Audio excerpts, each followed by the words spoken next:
नमस्कार, मी अमिता. तुम्ही पाहत आहात E6 TV मराठी. आधी वळूया हेडलाईन्स कडे. नवीन फौजदारी कायद्याच्या अंमलबजावणीमुळे पीडितांना न्यायाची हमी, मुख्यमंत्री देवेंद्र फडणवीस यांचा विश्वास. ठाण्यात घर घेणाऱ्या या लोकांना मिळणार मोठी सवलत, लाखो रुपये वाचणार, उपमुख्यमंत्री शिंदेचा निर्णय. राणा जगजितसिंग पाटील यांचे पत्र, सुप्रिया सुळे यांनी एका वाक्यात संपवला विषय. मुंबईत एनसीपी सोबत युती होणार, काँग्रेस अध्यक्ष वर्षा गायकवाड यांची इच्छा. नोटीस घरी स्वीकारणार नाही, अमित ठाकरेंच्या भूमिकेमुळे पोलीस युतीबाहेर अटकले. एकनाथ शिंदेंचा उद्धव ठाकरेंना पुन्हा दणका, 45 वर्षे सोबत असलेले शिलेदार फोडला. ट्रम्प यांच्या धमक्यांना भीक न घालता रशियाचा युक्रेनवर सर्वात मोठा हल्ला, पुतीन खळबळले. सांगलीतील 10वीच्या मुलाने दिल्लीत मेट्रो स्टेशनवरून मारली उडी, सुसाईड नोटमध्ये धक्कादायक उल्लेख. भंडाऱ्यात बँकच्या सहाय्यक मॅनेजरनेच टाकला दारोडा, ऑनलाईन गेमिंगच्या नादाने वाटोळ. नाशिकच्या तपोवन परिसरातील आंदोलनाची गिरीश महाजनकडून दाखल. अमित शहा एकनाथ शिंदे मध्ये 50 मिनिटे चर्चा, बैठकीत नेमकं काय घडलं? पुणेकरांनो, पाणी जपून वापरा, गुरुवारी या भागातील पाणी पुरवठा बंद राहणार आहे. नागपूर शहरातही आता बिबट्याचा दहशत, भांडेवाडी परिसरात घरातच ताण बांधले. मालेगाव मधील 3 वर्षाच्या मुलीचं लैंगिक शोषण, महाराष्ट्र हादरला. भाजपचे घराणेशाही, एकाच कुटुंबातील 6 जणांना दिली उमेदवारी. बाबा मला मारलं म्हणून दिल्लीत गेले, एकनाथ शिंदेंना उद्धव ठाकरेंचा टोला. बिहार मुख्यमंत्री नितीश कुमारची शपथविधी, सम्राट चौधरी, विजय सिन्हा उपमुख्यमंत्री. भारतीय क्रिकेट संघ संकटात, गौतम गंभीर थेट पोहोचले मंदिरात. बांगलादेशावर 6 धावांनी मात, श्रीलंका सेमीफायनल मध्ये. रामचरणच्या पत्नीचे एक फ्रीजिंग बद्दल वक्तव्य, देशभरातून होतंय टीका. तर बुलेटिनच्या सुरुवातीलाच एक महत्त्वाची बातमी समोर येत आहे. केंद्र शासनाने लागू केलेल्या नवीन फौजदारी कायद्यांच्या अंमलबजावणीमुळे पीडितांना विशिष्ट कालावधीत न्यायाची हमी मिळत असल्याचा विश्वास मुख्यमंत्री देवेंद्र फडणवीस यांनी बुधवारी व्यक्त केला. नवीन फौजदारी कायद्यांच्या आधारित 5 दिवसीय प्रदर्शनाचे उद्घाटन फडणवीस यांच्या हस्ते आझाद मैदानावर झाले. ब्रिटिशकालीन फौजदारी कायद्यांमध्ये डिजिटल आणि इलेक्ट्रॉनिक स्वरूपातील पुरावे गृहीत धरण्याची तरतूद नव्हती. त्यामुळे पुरावे नष्ट करून अनेक गुन्ह्यांमधील आरोपी सुटत होते. त्यामुळे विविध गुन्ह्यांमधील पीडितांना न्यायासाठी बराच काळ प्रतीक्षा करावी लागत होती. आता मात्र केंद्र शासनाने लागू केलेल्या नवीन फौजदारी कायद्यांच्या अंमलबजावणीमुळे पीडितांना विशिष्ट कालावधीत न्यायाची हमी मिळत असल्याचा विश्वास मुख्यमंत्री देवेंद्र फडणवीस यांनी व्यक्त केला. ठाणे महापालिका हद्दीतील JNNU, RM आणि BSUP योजनेअंतर्गत प्रकल्प बाधितांना वैयक्तिक सदनिका करारनामा करताना 1% मुद्रांक शुल्कात सवलत देण्यात येणार आहे. तसेच प्रतिदस्त 100 रुपये आकारण्याचा निर्णय घेण्यात असल्याची माहिती उपमुख्यमंत्री एकनाथ शिंदे यांनी दिली आहे. हे रहिवासी आर्थिकदृष्ट्या दुर्बल असून मजुरीचे काम करतात. त्यामुळे त्यांना सदनिका घेताना करारनामा दस्त नोंदणीचा मुद्रांक शुल्क अधिभार न सोसणारा आहे. तसेच यातील काही कुटुंबांना मिळणाऱ्या सदनिकांकरिता प्रत्येकी 56,000 ते 1,34,000 रुपये इतका अधिभार भरावा लागणार होता. ही बाब विचारात घेऊन या योजनेअंतर्गतच्या शहरी गरिबासाठी 1% मुद्रांक शुल्क अधिभारात सवलत देण्याचा निर्णय उपमुख्यमंत्री शिंदे यांनी घेतला आहे. या निर्णयानुसार ठाणे विभागातील 6,343 गरीब कुटुंबांना मोठा लाभ मिळणार आहे. खासदार सुप्रिया सुळे यांनी राणा जगजितसिंग पाटलांकडून त्यांना कोणतेही पत्र मिळालेले नसल्याचे स्पष्ट केले आहे. त्यांच्या कार्यालयात असे कोणतेही पत्र आले नाही आणि राणा जगजितसिंग पाटील त्यांना पत्र का लिहितात हे त्यांना समजत नाहीत, असे सुप्रिया सुळे यांनी नमूद केले आहे. सुप्रिया सुळे यांनी आपण महाराष्ट्राच्या माननीय मुख्यमंत्र्यांना ड्रग्ज विरोधात मोहीम राबवण्याबद्दल पत्र लिहित होते, अशी माहिती दिली आहे. सुप्रिया सुळे म्हणाल्या की ड्रग्ज प्रकरणाबाबतच्या आपल्या भावना एक आई, नागरिक आणि लोकप्रतिनिधी म्हणून त्यांनी मुख्यमंत्र्यांकडे मांडल्या होत्या. राणा जगजितसिंग पाटलांनी यावर मुख्यमंत्र्यांनाच स्पष्टीकरण देणे अपेक्षित आहे, असे त्यांनी म्हटले आहे. सुप्रिया सुळे यांनी ड्रग्ज प्रकरणावर 0 टॉलरन्सची भूमिका मांडली आणि ड्रग्जमुक्त महाराष्ट्रासाठी मुख्यमंत्र्यांनी कोणताही कार्यक्रम राबवल्यास राजकीय मतभेद बाजूला ठेवून पूर्ण सहकार्य करण्याचे आश्वासन दिले. मुंबई काँग्रेस अध्यक्षा वर्षा गायकवाड यांनी नुकतीच सिल्वर ओके येथे राष्ट्रवादी काँग्रेसचे अध्यक्ष शरद पवार यांची भेट घेतली. मुंबई महानगरपालिका निवडणूक 2025 साठी राष्ट्रवादी काँग्रेस सोबत युती करण्याची इच्छा वर्षा गायकवाड यांनी यावेळी व्यक्त केली आहे. मुंबई महानगरपालिका निवडणूक 2025 साठी राष्ट्रवादी काँग्रेस सोबत युती करण्याची इच्छा वर्षा गायकवाड यांनी यावेळी व्यक्त केली. ही प्राथमिक बैठक होती आणि पुढील आठवड्यात अधिक चर्चा होणार असल्याचे त्यांनी सांगितले आहे. महाराष्ट्राचा आणि मुंबईच्या हितासाठी संविधानाच्या चौकटीत राहून निर्णय घेण्याचे महत्त्व त्यांनी अधोरेखित केले. नेरूळमधील राजीव गांधी उड्डाणपुलाजवळ उभारलेल्या छत्रपती शिवाजी महाराजांच्या पुतळ्याचे उद्घाटन केल्यामुळे अमित ठाकरेंसह 70 जणांवर गुन्हा दाखल करण्यात आलेला आहे। या प्रकरणी नोटीस देण्यासाठी पोलीस शिवतीर्थांवर आले आहेत, मात्र अमित ठाकरेंनी घरी नोटीस स्वीकारण्यास नकार दिला आहे। नेरूळमधील छत्रपती शिवाजी महाराजांच्या पुतळ्याच्या उद्घाटनाप्रकरणी अमित ठाकरेंवर गुन्हा दाखल करण्यात आलेला आहे। या प्रकरणी आज पोलीस अमित ठाकरे यांना नोटीस देण्यासाठी शिवतीर्थावर पोहोचले आहेत, मात्र अमित ठाकरे यांनी मी नेरूळ पोलीस स्टेशनला आलो असतो, नोटीस घरी स्वीकारणार नाही अशी भूमिका घेतली आहे। त्यामुळे नेरूळ पोलीस शिवतीर्थाबाहेर नोटीस देण्यासाठी वेटिंगवर असल्याचे पाहायला मिळत आहे। तर स्थानिक स्वराज्य संस्थांच्या निवडणुकीत अनेक नेत्यांनी पक्षांतर केले आहे। अशातच आता उपमुख्यमंत्री एकनाथ शिंदे यांनी उद्धव ठाकरेंना मोठा दणका दिला आहे। 45 वर्षे उद्धव ठाकरेंची साथ देणाऱ्या एका नेत्याला आपल्या पक्षात प्रवेश दिला आहे।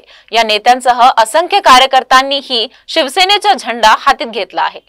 अहिल्यानगर जिल्ह्यातील कोपरगाव नगरपालिकेचे उभाटा गटाचे माजी नगराध्यक्ष आणि सहसंपर्क प्रमुख राजेंद्र झावरे यांच्यासह असंख्य पदाधिकाऱ्यांनी शिवसेनेत प्रवेश केला आहे। शिवसेना मुख्य नेते आणि मुख्यमंत्री एकनाथ शिंदे यांच्या प्रमुख उपस्थितीत झावरे यांच्यासह असंख्य पदाधिकाऱ्यांनी शिवसेनेचे झेंडे हातात घेतले। मागच्या 24 तासात रशियाने युक्रेनवर 524 हवाई हल्ले केले आहेत। रशियाने युक्रेनच्या 3 शहरांवर अक्षरशः दारुगोळ्याचा वर्षाव केला आहे। संपूर्ण युक्रेन रशियाचा या हल्ल्यांनी हादरून गेला आहे। युक्रेनी सैन्यानुसार रशियाने 18 नोव्हेंबरच्या संध्याकाळी 6 वाजल्यापासून युक्रेनवर मोठ्या प्रमाणात ड्रोन आणि मिसाईल हल्ले सुरू केलेत, तर 19 नोव्हेंबरच्या सकाळपर्यंत हे हवाई हल्ले सुरू होते। रशियाने युक्रेनच्या 3 शहरांना टार्गेट केलं। कीव्ह, टेर्नोपिल आणि खार्किव्ह या 3 शहरांवर रशियाची हवाई शक्ती तुटून पडली। रशियाच्या युक्रेनवरील हल्ल्यात आतापर्यंत 25 जणांचा मृत्यू झाला आहे। रशियाने जाणून बुजून ग्रह, शिक्षण सुविधा आणि पायाभूत सुविधांना लक्ष्य केलं। जास्तीत जास्त नागरिकांना मारणं हे त्याचं लक्ष्य होतं, असा दावा युक्रेनचे गृहमंत्री इहोर क्लिमेंको यांनी केला। महत्वाची बातमी समोर येत आहे। सांगलीच्या 16 वर्षीय शौर्य प्रदीप पाटील या 10वीतल्या विद्यार्थ्यांनी मंगळवारी राजेंद्रनगर मेट्रो स्टेशनच्या प्लॅटफॉर्म क्रमांक 2 वरून खाली उडी मारलेली माहिती समोर आली आहे। सेंट कोलंबस शाळेतील शिक्षकांच्या जाचाला कंटाळून त्याने हे पाऊल उचलल्याचे सुसाईड नोटमध्ये नमूद केले आहे। मिळालेल्या माहितीनुसार पोलिसांना शौर्य पाटीलच्या स्कूल बॅगमध्ये एक 1.5 पानाची सुसाईड नोट सापडली आहे। या नोटमध्ये त्याने शिक्षकांच्या मानसिक छळाला कंटाळून हे कृत्य करत असल्याचे स्पष्टपणे नमूद केले आहे। मेरा नाम शौर्य पाटिल है, I am very sorry I did this, पर स्कूल वालों ने इतना बोला कि मुझे यह करना पड़ा। यदि किसी को जरूरत हो तो मेरे अंग दान कर देना। मेरे पेरेंट्स ने बहुत कुछ किया, आई एम सॉरी, मैं उनको कुछ नहीं दे पाया। सॉरी मम्मी, आपका आखिरी बार दिल तोड़ रहा हूँ, स्कूल की टीचर ही है ऐसी, क्या बोलू, असे त्याने सुसाईड नोटमध्ये नमूद केले आहे। ऑनलाईन गेमिंगचा नाद लहान मुलांपासून मोठ्यांपर्यंत सर्वांनाच लागला आहे। आता ऑनलाईन गेमिंगच्या चक्करमध्ये एका सहाय्यक बँक मॅनेजरने चक्क स्वतःच बँकेत दारोडा टाकला। पोलिसांनी बँक मॅनेजरला अटक केली आहे। भंडाराच्या तुमसर तालुक्यातील चिखला माइल्सच्या कॅनरा बँकेत चोरी झाल्याचा प्रकार समोर आला आहे। तब्बल 1.5 कोटी रुपयांची रोकड चोरीला गेल्याचे पोलीस तपासात उघड झाले आहे। अवघ्या काही तासातच बँकेतील रोकडवर डल्ला मारणारा चोर पोलिसांच्या ताब्यात आला। हैराण करणारे म्हणजे चक्क बँकचे सहाय्यक मॅनेजरच चोर निघाला। या प्रकरणी कॅनरा बँकचे सहाय्यक मॅनेजर मयूर नेपाल याला अटक केला आहे। ऑनलाईन गेमिंग, शेअर मार्केट, ट्रेंडिंगचं कर्ज यासोबत अन्य असे लाखो रुपयांचे कर्ज असल्याने ते परतफेड करण्यासाठी सहाय्यक मॅनेजरनेच बँक लुटली। त्याच्याकडून पोलिसांनी 96 लाखांची रोकड जप्त केली आहे। पुढची बातमी आहे नाशिक मधून। नाशिकच्या तपोवन परिसरातील पर्यावरण प्रेमीच्या आंदोलनाची भाजप नेते गिरीश महाजन यांनी दखल घेतल्याचे समोर आले आहे। पर्यावरण प्रेमींनी आपली भूमिका स्पष्ट करताना म्हटले आहे की त्यांना विकासाला विरोध नाही, परंतु निसर्गाचा विनाश नको हे भूमिका महत्त्वाची असल्याचे त्यांनी अधोरेखित केले आहे। पर्यावरण प्रेमीच्या वतीने रोहन देशपांडे आणि इतर कार्यकर्त्यांनी नाशिकमधील या जागेला जगाचा कुंभमेळा आणि देशाचे प्रतीक असे संबोधले आहे। विकास कामे करताना झाडे तोडण्याऐवजी त्यांचे संवर्धन करण्यावर त्यांनी भर दिला आहे। शासनाने योग्य प्रभाव मूल्यांकन केलेले नसल्याबद्दल त्यांनी चिंता व्यक्त केली आहे। त्यांनी मागील योजनांच्या संदर्भात देत विकासाचे नियोजन करताना व्यावहारिक दृष्टिकोन स्वीकारण्याची मागणी केली आहे, जेणेकरून तपोवनाच्या नैसर्गिक सौंदर्याला धक्का लागणार नाही। मोठी बातमी समोर येत आहे। उपमुख्यमंत्री एकनाथ शिंदे दिल्ली दौऱ्यावर आहेत। त्यांनी केंद्रीय गृहमंत्री अमित शाह यांची भेट घेतली। दोन्ही नेत्यांमध्ये जवळपास 50 मिनिटे चर्चा झाल्याची माहिती समोर येत आहे। सूत्रांकडून मिळालेल्या माहितीनुसार या भेटी दरम्यान एकनाथ शिंदे आणि अमित शाह यांच्यामध्ये जवळपास 50 मिनिट चर्चा झाली आहे। यावेळी एकनाथ शिंदे यांनी अमित शाह यांच्याकडे राज्यातील राजकीय घडामोडींचं कथन केल्याची माहिती सूत्रांकडून मिळत आहे। दरम्यान सूत्रांकडून मिळालेल्या माहितीनुसार भाजपचे प्रदेशाध्यक्ष रवींद्र चव्हाण यांची तक्रार शिंदे यांनी शाह यांच्याकडे केल्याची माहिती मिळत आहे। चव्हाणांकडून महायुतीमध्ये मिठाचा खडा पडत असल्याचा आरोप शिंदेंकडून करण्यात आल्याची माहिती सूत्रांकडून मिळत आहे। पुणेकरांसाठी अत्यंत महत्त्वाची बातमी येत आहे। गुरुवारी शहरातील काही भागातील पाणी पुरवठा पूर्णपणे बंद राहणार आहे। तसेच शुक्रवारी सकाळी कमी दाबाने आणि उशिरा पाणी पुरवठा होणार आहे। पालिकेच्या पाणी पुरवठा विभागाने दिलेल्या माहितीनुसार नव्याने समाविष्ट गावे बूस्टर पंपिंग अंतर्गत येणाऱ्या परिसरातील विद्युत पंपिंग विषयक आणि वितरण विषयक देखभाल दुरुस्तीचे काम केले जाणार आहे। पालिकेच्या पाणी पुरवठा विभागाने दिलेल्या माहितीनुसार नवीन पर्वती जलशुद्धीकरण केंद्र, जुने पर्वती जलशुद्धीकरण केंद्र व त्या अंतर्गत पर्वती टाकी परिसर, पार्वती टँकर पॉइंट, बडगाव जलशुद्धी केंद्र, राजीव गांधी पंपिंग स्टेशन, लष्कर जलकेंद्र, चिखली जलकेंद्र, वारजे जलकेंद्र, चांदणी चौक टाकी परिसर, गांधी भवन टाकी परिसर, पॅन कार्ड क्लब टाकी परिसर, वारजे जलकेंद्र लगत टाकी परिसर, शिवणे इंडस्ट्रीज परिसर, MNDT HLR, SNDT MLR टाकी परिसर, चतुर्शृंगी टाकी परिसर, होळकर जलकेंद्र, खडकवासला जॅकवेल वारजे फ्रेज क्रमांक 1 व 2, गणपती माथा, जुने वारजे जलकेंद्र येणाऱ्या भागातील पाणी पुरवठा बंद राहणार आहे। आता वळूया पुढच्या बातमीकडे। बातमी नागपूर मधून आहे। नागपूर शहरातील भांडेवाडी परिसरातील एका इमारतीच्या दुसऱ्या मजल्यावर बिबट्या गेला आहे। त्यामुळे परिसरात मोठी खळबळ उडाली आहे। या घटनेची माहिती सेमिनरी हिल्स वरील ट्रान्झिट ट्रीटमध्ये सेंटरला दिली। तातडीने केंद्राची चमू घटनास्थळी रवाना झाली।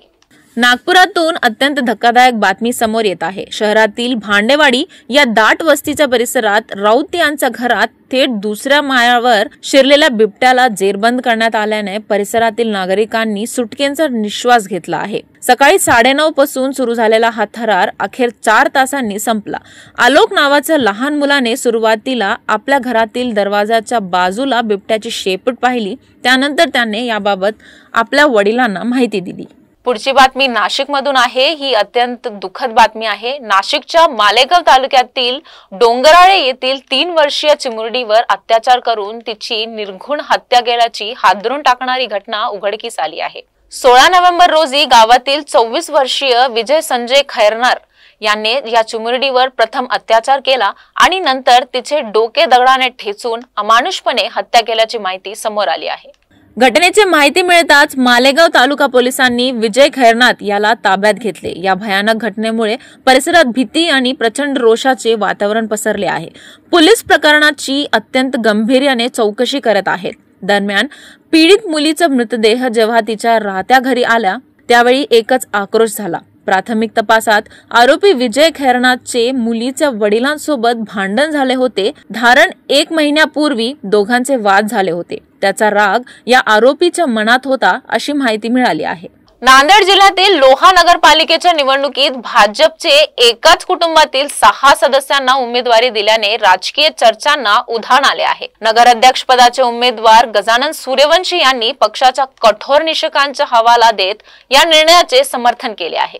आता नगराध्यक्ष पदाचे भाजपचे उमेदवार गजानन सूर्यवंशी यांनी यावर स्पष्टीकरण दिले आहे। पक्षाच्या ठरवून दिलेल्या निकषांमध्ये हे उमेदवार बसत असल्याने त्यांना उमेदवारी मिळाली आहे। यामुळे पक्षातील कोणीही कार्यकर्ता यामुळे नाराज नाही असे गजानन सूर्यवंशी यांनी म्हटले आहे। लोहा नगरपालिकेचे नगराध्यक्ष पदासाठी मला संधी मिळाली आहे। मी विकासाच्या मुद्द्यावर मागे केलेले काम आणि पुढे करणारे काम जनतेसमोर ठेवत आहे। माझ्या कुटुंबातील 6 उमेदवार रिंगणात असले तरी यापूर्वी ते नगरसेवक होते। त्यांनी त्या भागाचे नेतृत्व केले आहे। 1995 पासून त्या भागाचे नेतृत्व सूर्यवंशी घराण्याने केले आहे असे सूर्यवंशी यांनी स्पष्ट केले। एकनाथ शिंदेनी भाजप प्रदेशाध्यक्ष रवींद्र चव्हाण यांची थेट तक्रार अमित शहांकडे केल्याचे बोललं जात आहे। आता याबद्दल विरोधकांकडून जोरदार हल्लाबोल केला जात आहे। आता ह्याच मुद्द्यावरून शिवसेना ठाकरे गटाचे सर्वेसर्वा उद्धव ठाकरे यांनी जोरदार टीका केली आहे। उद्धव ठाकरे यांनी नुकतंच मुंबईतील एक कार्यक्रमात हजेरी लावली। या कार्यक्रमावेळी उद्धव ठाकरेंनी नाव न घेता एकनाथ शिंदेंना टोला लगावला आहे। मी कार्यक्रमाची साईज बघत नाही, कामाची साईज बघतो। विरोधी पक्षाचा आमदार किंवा खासदार असेल तर त्यांच्या नाड्या आवळल्या जातात हे आपण वाचतो। आता तर केहर म्हणजे त्याच्यातच आपापली नसा आवळण्याचा प्रकार सुरू आहे। आजच तुम्ही पेपरमध्ये वाचलं असे तर त्यात लिहिलं आहे, बाबा मला मारतो म्हणून कोणीतरी दिल्लीत गेलं होतं। ही लाचारी का आणि कशामुळे? जर त्यांना त्या वयात योग्य शिक्षण मिळालं असतं तर ही परिस्थिती आली नसती, असा टोलाही उद्धव ठाकरेंनी लगावला। वळूया पुढच्या बातमीकडे। पुढची बातमी बिहार मधून आहे। तर बिहारमध्ये एनडीएने सरकार स्थापन केले असून पाटणा येथील गांधी मैदानावर शपथविधी सोहळा आयोजित करण्यात आला होता। या महत्त्वपूर्ण सोहळ्यात नितीश कुमार यांनी बिहारच्या मुख्यमंत्रीपदाची शपथ घेतली आहे। तर त्यांच्या सोबतच सम्राट चौधरी आणि विजय सिन्हा यांनीही पद आणि गोपनीयतेची शपथ घेऊन उपमुख्यमंत्री म्हणून कारभार स्वीकारला। राज्यपालांच्या उपस्थितीत हा सोहळा पार पडला, जिथे नवनियुक्त मंत्र्यांनी आपल्या कर्तव्याची जाणीवपूर्वक प्रतिज्ञा केली। शपथविधी समारंभात सम्राट चौधरी आणि विजय सिन्हा यांनी ईश्वर साक्षी ठेवून शपथ घेतली की ते भारताच्या संविधानाप्रती सच्ची श्रद्धा आणि निष्ठा ठेवतील। त्यांनी भारताची सार्वभौमता आणि अखंडता अक्षुण्ण राखण्याची प्रतिज्ञा केली। बिहार राज्याचे मंत्री म्हणून त्यांचे कर्तव्य श्रद्धापूर्वक आणि शुद्ध अंतःकरणाने पार पाडतील असे त्यांनी सांगितले। भारतीय संघाने दक्षिण आफ्रिकेविरुद्धच्या मालिकेतील पहिला कसोटी सामना गमावला होता। मालिकेतील दुसरा सामना 22 नोव्हेंबर पासून गुवाहाटी येथे खेळला जाणार आहे। भारतीय संघाचे मुख्य प्रशिक्षक गौतम गंभीर थेट मंदिरात पोहोचला आहे।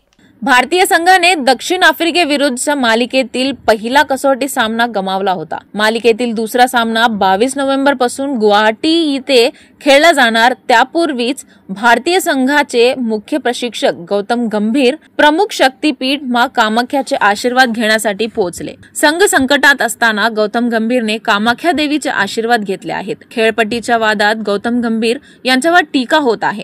गौतम गंभीरने भारतीय संघासाठी ज्या प्रकारे खेळपट्टी केली त्यामध्ये भारतीय संघ फसला। खेळपट्टीबाबत त्याने अनेक मीटिंग घेतल्याचंही माहिती मिळत आहे। ACC men's Asia cup rising stars 2025 स्पर्धेतील 12व्या सामन्यात श्रीलंका ए क्रिकेट टीमने बांगलादेशवर 6 धावांनी मात केली आहे। श्रीलंकेने बांगलादेशात विजयासाठी 160 धावांचं आव्हान दिलं होतं, मात्र बांगलादेशला 20 ओव्हरमध्ये 6 विकेट्स गमावून 153 धावाच करता आल्या। श्रीलंकेने या विजयासह उपांत्य फेरीत धडक दिली आहे। बुधवारी 19 नोव्हेंबरला श्रीलंका विरुद्ध बांगलादेश आधी अफगाणिस्तान हाँगकाँग यांच्यात सामना झाला। अफगाणिस्तानने हाँगकाँगवर 24 धावांनी मात केली। अफगाणिस्तानने यासह साखळी फेरीतील आपला एकूण दुसरा विजय मिळवला। अफगाणिस्तानने या विजयासह उपांत्य फेरीतील आव्हान कायम राखलं, मात्र बांगलादेश श्रीलंका सामन्याच्या निकालावर अफगाणिस्तानच उपांत्य फेरीतील समीकरण अवलंबून होतं। बांगलादेशने श्रीलंकेवर विजय मिळवला असता तर अफगाणिस्तान उपांत्य फेरीत पोहोचला असता, मात्र श्रीलंकेने आपल्या जोरावर 6 धावांनी विजय मिळवला आणि उपांत्य फेरीत धडक दिली। मेगास्टार चिरंजीवी यांची सून आणि अभिनेता रामचरणची पत्नी उपासना कोनिदेला ही IIT हैदराबाद मधल्या एका कार्यक्रमात उपस्थित होती। यावेळी तिने तरुण मुलींना एग फ्रीजिंगचा सल्ला दिला, मात्र त्यावरून उपासनाला ट्रोलिंगचा सामना करावा लागला।